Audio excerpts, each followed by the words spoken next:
All right, today I'm doing a post-mortem on KORU. KORU was a rec I put out um, early May when it was around 25-ish.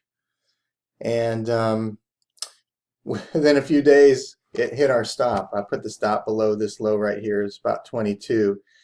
And it gapped down to 21 on some news that the China trade talks weren't going well.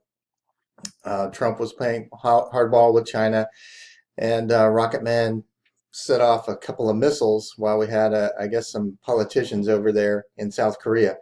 So we can't blame it on the news. It basically what happens is this market's just not ready to go up, and we want to wait until it reacts positively on bad news like we just got this last week.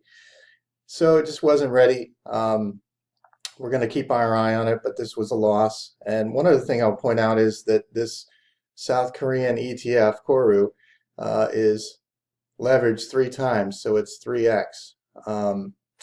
And so whenever we have these kind of investments, we want to trade 3 times smaller than we normally do, just because uh, it takes so many other trades to get back to break even. So it's like putting on 3 times the normal size that you normally do, which means it's going to take 3 times as many trades to get back to break even because it moves so dramatically and quickly.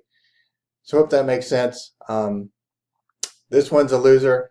We do have a couple in the hopper that look pretty good. CMG and also KHC, Kraft, Heinz, and Chipotle are actually looking pretty good.